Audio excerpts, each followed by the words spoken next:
Hello, ladies and gentlemen, and a very warm welcome to the show. Thank you so much for watching Smart 24 TV.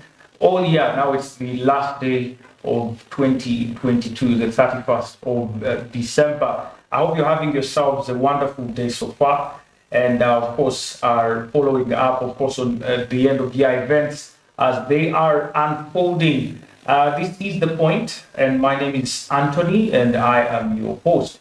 Now, today we want to look at the year 2022 and especially look at the ICT sector. A lot has, of course, transpired this year, including the company UTL actually being closed and being replaced by UTL Libya, and of course, shareholders pulling out of citing company underperformance. Of course, so this and more has been taking place in the telecommunications sector, including also our launch of the satellite here in Uganda and a couple of other things. So we want to try to digest some of these matters. And today I'm joined by two very special analysts here, Mr. Barije. Andrew, you're most welcome. Thank you, Anthony. How was your Christmas? Our Christmas was quite fine, a little okay. It was normal, business as usual.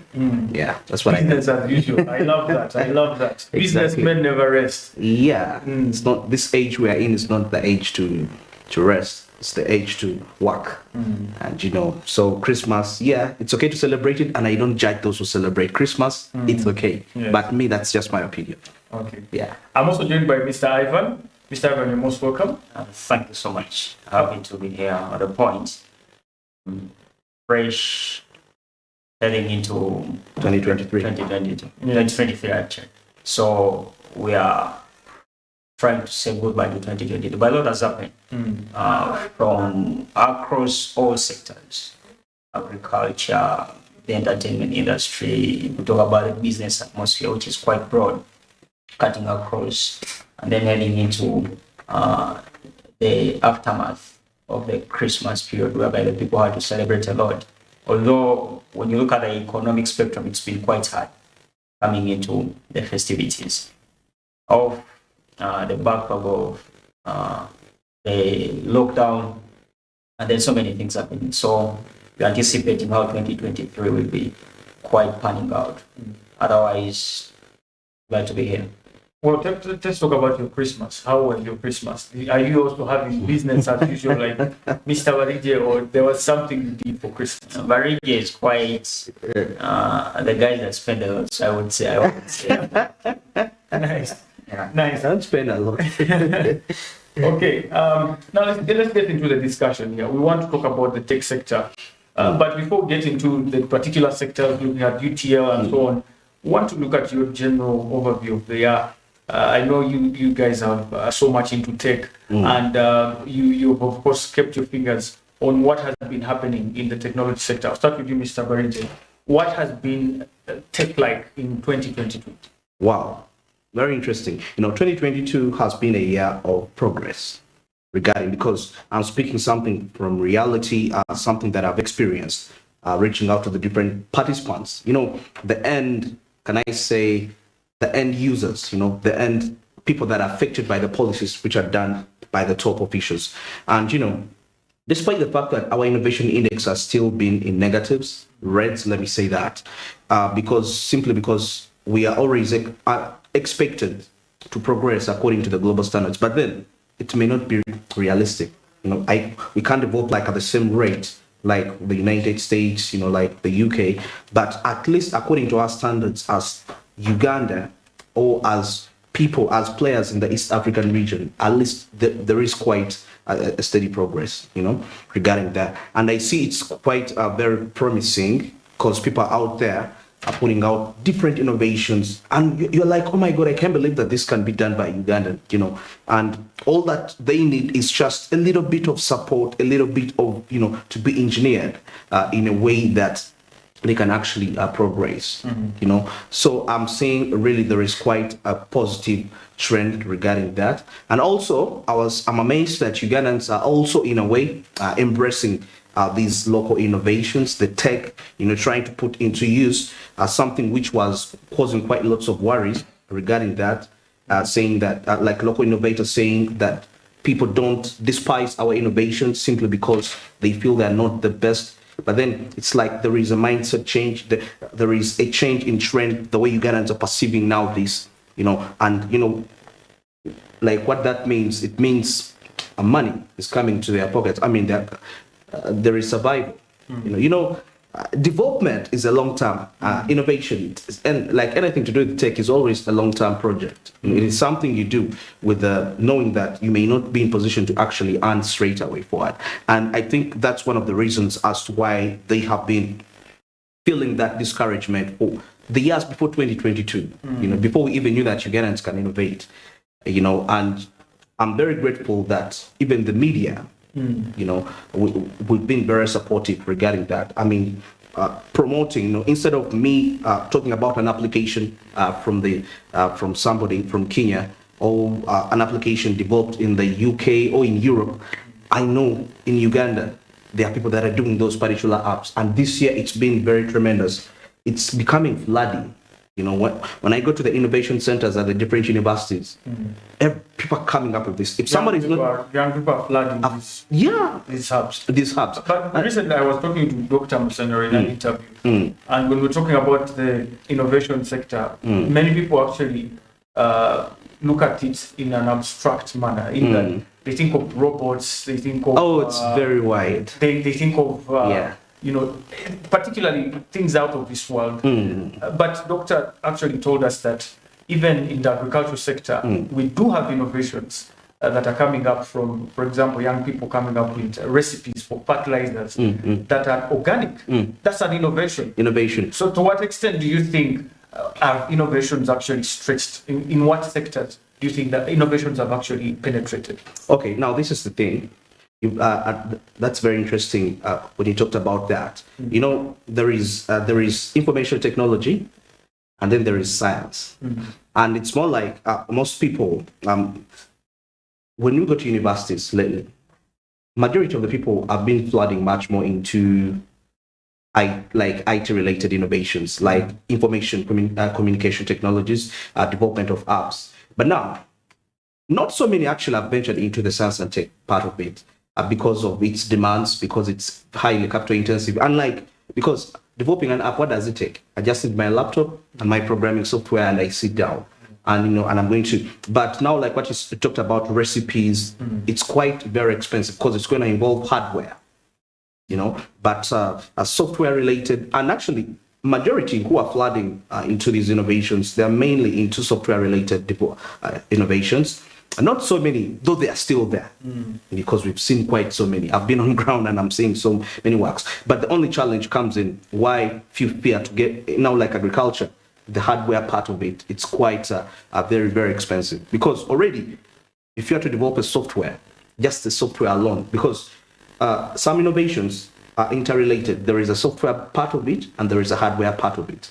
It's like you build the hardware at the same time you build the software. There's a relationship. But now, if the software just a bit, you need to sit down, and some they do what we call they outsource. They don't entirely develop the softwares, and it's quite an expensive cost. But now, if they think of also adding in that other side, the hardware, it's going to be very expensive. That's why they are not in position to really get into the science and technology. That other aspect which involves the hardware. Like when you talked about the recipes, now that is going to include research, and it will involve third-party researchers. It's not going to be entirely you. Unlike when it comes to software-related innovations. So that could be the reason. I want to come back to you, right? That's on the innovation index, and why we're still having a low one. But Mr. Ivan, before we go into the innovation and so on, we want to talk about your overview, what you've seen in the year 2022 in as far as tech is concerned. It could be global, it could be regional, it could be as well domestic here in Uganda. Well, I think the most striking bit has been the launch of the satellite. But this is just an icing. So the bigger picture is there's been a lot of work coming into 2022. So Uganda generally would say that we invested a lot. It may not be a lot, but at least the platform is there. We invested a lot into technology. innovation, science. So, and lately you've been looking at the president coming out telling the public is interested in science. So you would say we've appreciated the power of technology, the power of innovation, which is inevitable. If you're looking at the global spectrum, when you look at the sports fraternity, lately we are relying on VR. That's all tech. Agriculture, the same thing. When you look at clean energy, when you talk about solar, it's all tech. And most importantly, you would say Ugandans are adventurous. That's why the global market and even Africa at large, it's easy to try and venture into the Ugandan spectrum. When you look at Safe Border, you look at TrideLink, among other innovations. When you look at the sporting fraternity, the betting companies, they find Uganda more marketable. Why? Ugandans are adventurous. When you tell them we have an app, this is the platform you should use. Like BLQ? Exactly. So in the end, much as we have this bigger picture, the bigger picture of the dynamics, the problem of the BLQ that you mentioned, you'd realize Ugandans are adventurous, and it's quite interesting. The only setback about it is how much effort are we putting up from the least level, the foundational level, from the schools, primary, right into secondary, and then because not everyone is a scientist, you realize that we have the artists or the art-oriented individuals and then the science-oriented individuals, which comes as a natural gift. But interestingly, I think we've tried, and moving forward, you anticipate a population that's quite receptive. And innovation, technology is quite paramount. Check out the schools. Lately, previously when we were into the lockdown, what was the easiest avenue to use? Online. Online. Of course, we are doing working online. Working online. But then we have the setbacks still that have limited us. So we have the guys that are doing the research, coming up with the applications, doing the science, and then, but then the ground to demonstrate all this is quite problematic. We look at the gadgets that we need. Uganda is one country that feeds off second-hand products from China. Talk about the mobile phones. How many authentic mobile phones are into the hands of these individuals? The guys that are into Safe Border, the automobile industry, and the guys that rely on mobile phones and whatsoever, they need high-tech gadgets. But then how many of them use truly high-tech gadgets? Quite a few. So you realize the atmosphere hasn't grown to what we needed, which is a challenge. When you talk about tech, mobile phones, and all the other elements, you realize one key factor that drives through is the internet. And in Uganda, Africa at large, Uganda is one of the countries with the most high data costs. East Africa, compare it with Tanzania, Kenya. You have Tigo, you have Safaricom, you have Zantel, Vodafone. How much do they charge for data communication as compared to Uganda's telecom networks? You know them, so you can mention them. So these are some of the key challenges. And unless we address them, I think you're going to have a tough time moving forward. But all together, we realize we've tried to appreciate clean energy transition. You need solar. You need other gadgets. You heard about the guys in Delight. Those are all innovations. My guy's been dealing with a catalog of individuals, and they will tell you exactly what's being done. But then the other challenge still, you talk about the communication platforms. Previously, and even up to now, Facebook is off. And then you have to use virtual networks to access it.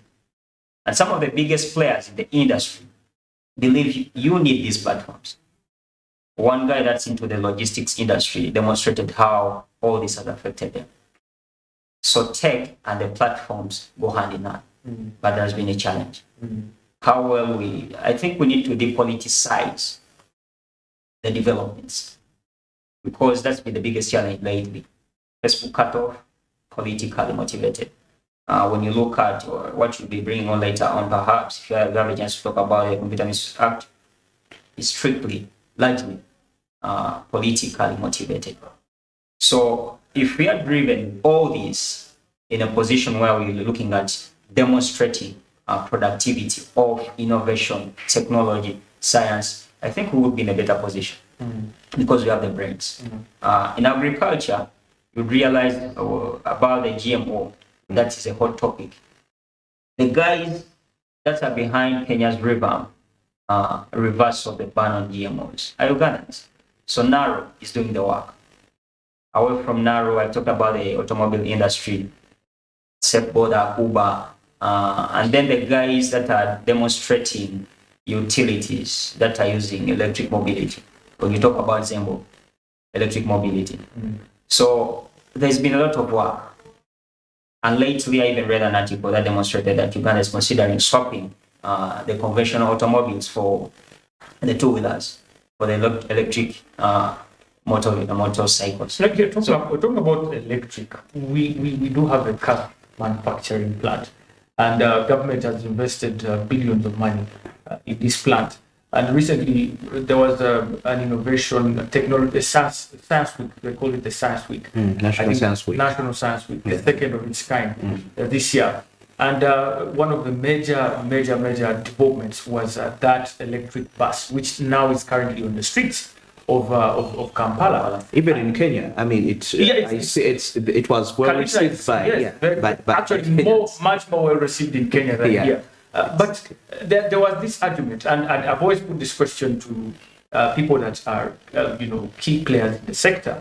Are we innovating? Are we actually manufacturing? The question has been, especially the talk among the border men, is that we are assembling. We are not doing much of the work. We are getting parts of different things from all over the world and putting them together. And then here is Dr. Musenero, who claims that these are misinformed Ugandans, saying that there is no single plant in this whole world that manufactures everything locally produced. Exactly. And if there's, for example, Airbus, it's in Toulouse in France, but they get the engines, Rolls-Royce, from England, and then they get other parts from USA, and they put together an aircraft. Are they manufacturing? So how would you, both of you, if you can, address this issue? Are we assembling? Are we innovating? Are we making progress, actual progress in manufacturing? Actually, yes, just a little bit. Yes. First of all, I agree 100% with Dr. Musenero. There is no single plant that relies on its own. I mean, it's a corporation. Like for example, a vehicle. Let me say that the lights from another country. The seats. Everything, the tires and everything. But then we need to put this aspect of what is the magic, what is the science of putting all these things together and they function. It's like these are different functionalities. So that is progress. When was the first time we assembled a vehicle in Uganda? South Africa used to make the BMWs, but it was assembled. And they had the right to actually claim that this is made in South Africa. Volkswagen has, I think, the plant in Kenya. So you see that. I believe it's really progress. I don't know. I was with last week. I was with an innovator. He assembles amplifiers. But we've gone even a step ahead, whereby we can actually design even motherboards, of these which are into these electric devices. But we shall still say this is made in Uganda. Assembling, putting it all together. I believe it's progress. Trust me, it's real progress. And Uganda, I'm grateful that we are at that level. Because if you, let me tell you, even though that vehicle got some issue, it's going to be blamed on the person that manufactured everything, the person who put together the different parts and they started to work. It's not going to be blamed on the materials that are into that particular vehicle, but the art of uniting, you put this motherboard here, you put it together, getting to understand, that these kilograms will be okay, these ones won't be okay to work here. All those dimensions, all those physics principles, let me say that, putting them into action. That is really progress. And I'm very grateful to the education system of Uganda. It's doing its best to ensure that this work is always made practical regarding that. So you're saying the brain behind this is actually innovative? It's innovative. Putting together. Yes. Because, trust me, Anthony, that is real. That's a very sensitive matter. What if you join the wrong, like you put things which are not supposed to connect together? That is already dangerous. So the fact that you can put them together and they serve the intended purpose, that is the brain of innovation. It takes its creativity. Otherwise, if it was that easy, anyone could do it. Okay, get me this, put this together. But there is an innovative mind getting to understand what needs to be put with this for it to function. Because not everything, when it's connected, it will function. There is a systematic way they should be put up together, and that is the mind of innovation. Mr. Ivan, Yeah. when you look at, for example, I want to bring an example here. When you look at China manufactures almost 90% of whatever is used in the whole world. And what they do usually is, for example, if you want a piece on your machine, they might not manufacture the whole machine, but they'll have a plant particularly manufacturing that piece. They have a plant, for example, that supplies casings for phones, and this is to USA, which manufactures iPhones. iPhone also has a plant there, you understand? So the strategy, what do you think is the strategy Uganda is taking in that line of manufacturing? Because like you have said, okay, yes, let's say we have succeeded. We are not just simply putting together parts. We are putting in the mind to see that things come together well, right? But is our manufacturing sector streamlined with our goals, as a financial, a growing financial institution or economy? Are we also in line with our goals financially when it comes to our manufacturing? I think we are well aware of the need at play right now. We are looking at a revamp of almost every single sector that banks on the technological support currently. So Uganda's case is quite interesting, but you compare it to the rest of the world, the global economy. China, a big player. The US, likewise. When you look at Russia, and then the Middle East, they all have a comparative advantage. Russia will tell you, we have the oil, we have the gas. Likewise, the Middle East. China has the green minerals. So there's that bit of specialization.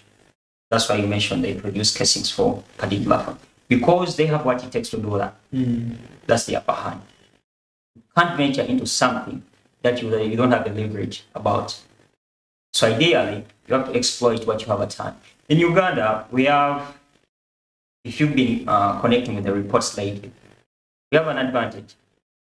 Besides the oil exploration, production that's anticipated, you still have the minerals.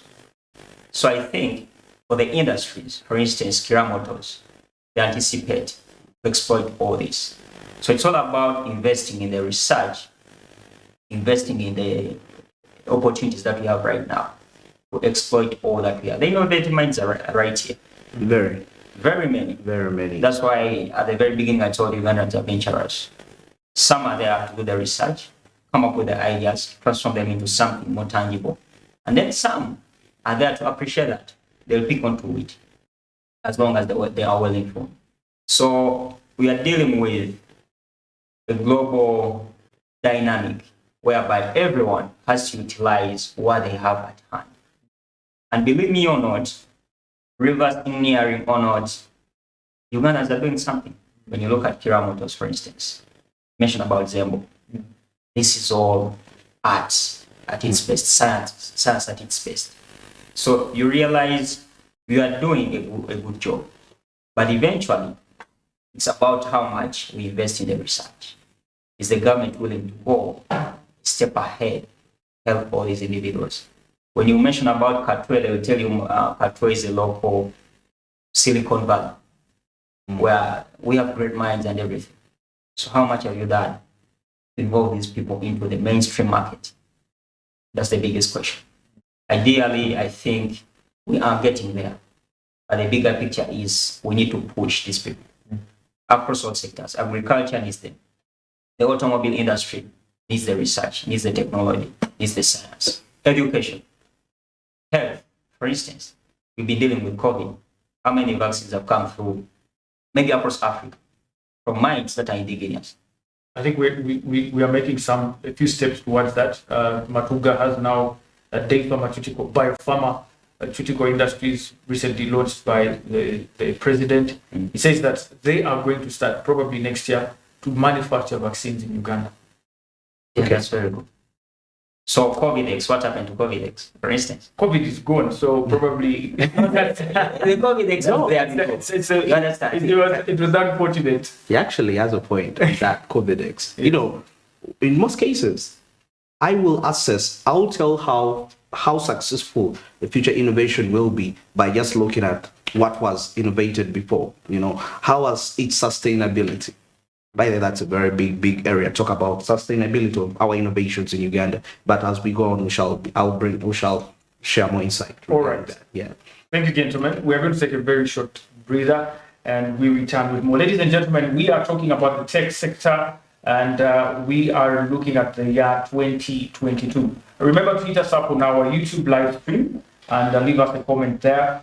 You can also hit us up on Twitter at Smart24TV and as well as my personal handle at Anthony Sabali, and tag us in there and get to follow the show. We are going to take a very short break. We return. We want to talk about some of the highlights of the year 2022 in as far as the tech sector is concerned.